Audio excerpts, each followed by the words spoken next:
one of the things I want to talk about, speaking of not doom pilling, um, the Kamala Harris honeymoon, I think you described really, really good this morning. Um, with an old Republican candidate from 2016, right? Yeah, 2016. it is. Would you mind explain? Well, let me put this up first. Yeah. Let me show everyone because Yes. I think we're both on the same page. I'm saying the same thing to people that you are.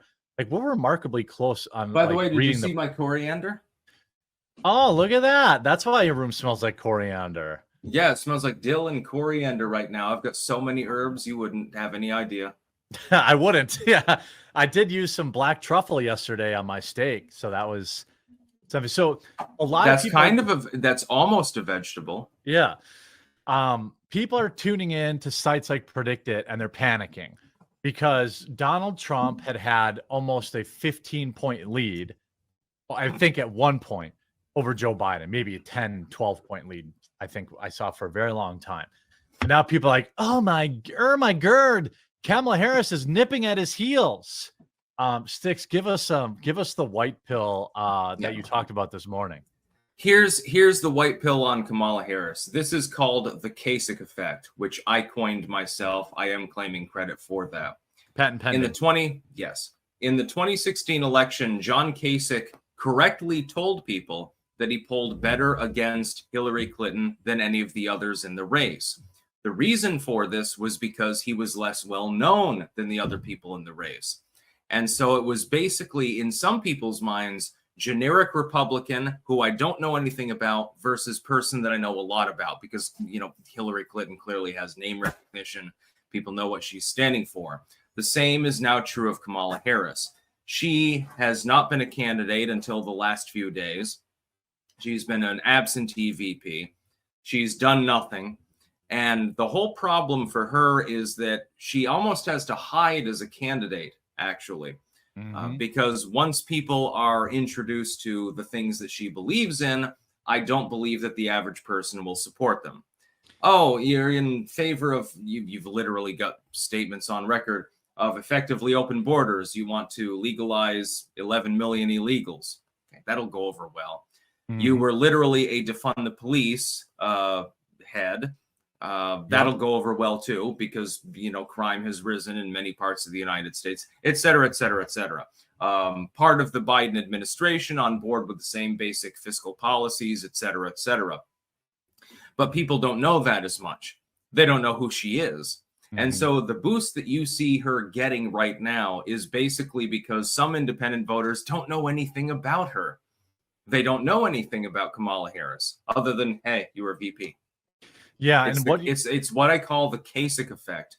It's an unknown quantity versus somebody that you know a great deal about. There will be some people who say, the person I know a great deal about, I don't really like a couple of their policies, and so I default to the other side. That's going to begin to wear off real quick. In video game terms, she's a generic black NPC Democrat. Yeah. So people are like, exactly. Oh, you know, I like Democrats. I like people to think I'm not racist, and or left-leaning independents, right? Or left-leaning independents. So she leans left, ergo I must support her. But then they're going to see her platform, which she'll have to flesh out. She's not going to have a choice. They'll say, "What the fuck am I looking at?" I think that cooing out, in my opinion, President Biden when they did was almost too early, because now there's 100 days and Donald Trump has $500 million to make sure everybody knows who she is. And he's going to crush her. He's going to crush her. What Donald Trump has to do is just shine a light on her platform. That's all he has to do. I think he could literally, the more I think about it, like he came out at his last, I think at the Michigan rally, he's like, is it okay if I'm a little mean? Gotta be a little mean to Kamala. Wasn't that the St. Cloud one? Or St. Cloud, yeah. Yeah, but like in Minnesota. I don't think he even has to do that. I think he just has to remind everybody who she is. Remind that she couldn't even get 1% of the vote during the primaries. Remind them that she laughed about keeping people in prison longer so the state could get cheap labor in California. I think that last one is actually, while it's relevant, you and I are intelligent, okay? We're political analysts for a living.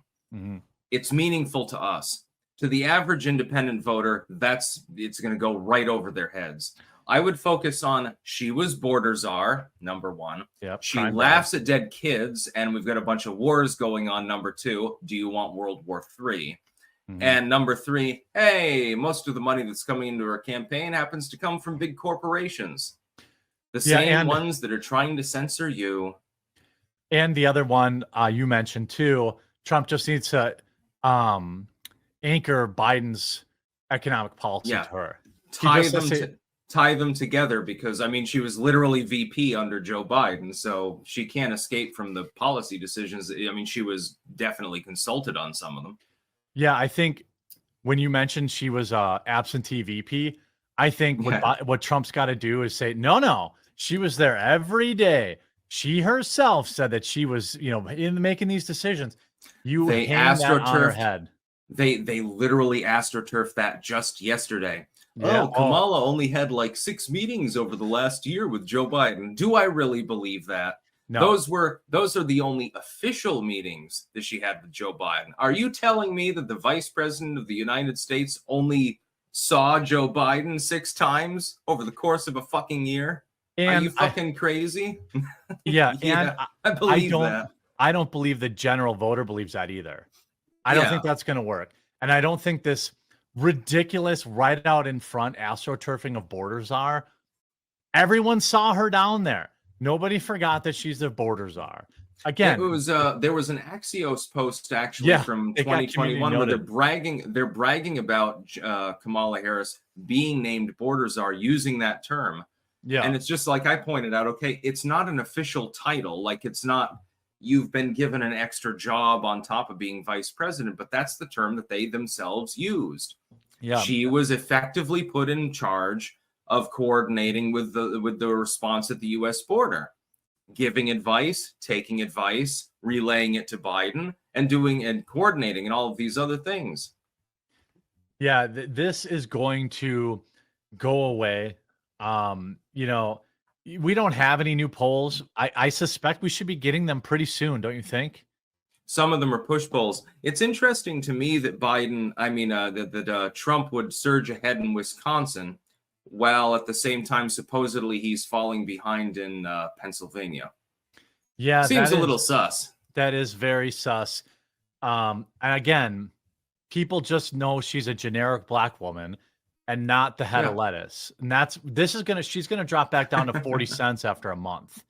All these. I would be surprised if she was even at 40. Maybe 35 if she's lucky. If you're black-pilled about her beating Trump fairly, that's not going to happen because even Democrats didn't like her. She just hasn't had a chance to talk yet. By the way, this also, we would be remiss if we didn't mention black people don't like her. Black people don't like her, and they don't see her as males specifically. Black males really hate her.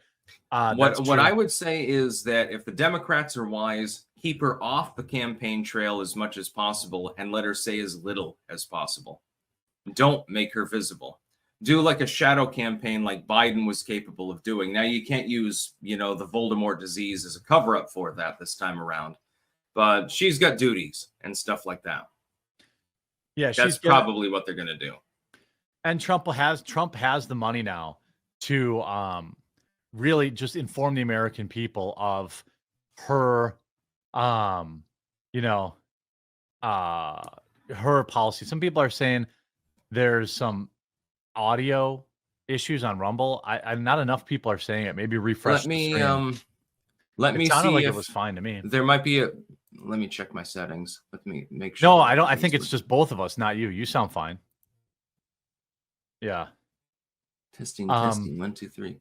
Yeah, you're good. I'm using the Yeti. Yeah. So I'm not, obviously it makes me there's a pucker factor here, but also the offshoot of this is, I think this might be a good thing for the Trump base. It means get back to work. It means you're not going to go knock on fucking doors. Yes. Bring your reluctant this friend. Morning. Yeah. You said that this morning. I couldn't agree more. You need to, knock on doors. You need to bring a reluctant friend. You need to literally do what Democrats are doing right now, and that is harvest harvesting ballots. ballots and shit like that. You've got to Yeah. understand, our republic is literally under threat at the moment. A psychopath is running for president. She's not demented. She's just a goddamn psychopath. And so you need to do your part. We're trying to do our parts here. I can go harvest a couple of ballots myself, but I don't have any reluctant friends because the people I associate with, I think they're all on board the Trump train. Yeah. I don't think there's any problem about them voting. Here's what I'll tell you. There's right now and rising, there's 4,012 people watching right now, not including X. If you all get one more vote, you could flip your county. You could flip your state. You could flip, sometimes it comes down to 10,000 votes.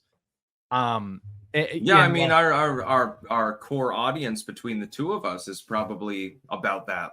Right. For live streams alone. Yeah. So, I mean, you matter. Your vote matters. Don't get blackpilled. Redouble your efforts. People will tell you your vote doesn't matter, and they're trying to get Kamala Harris elected. That's the long and short of it. Right.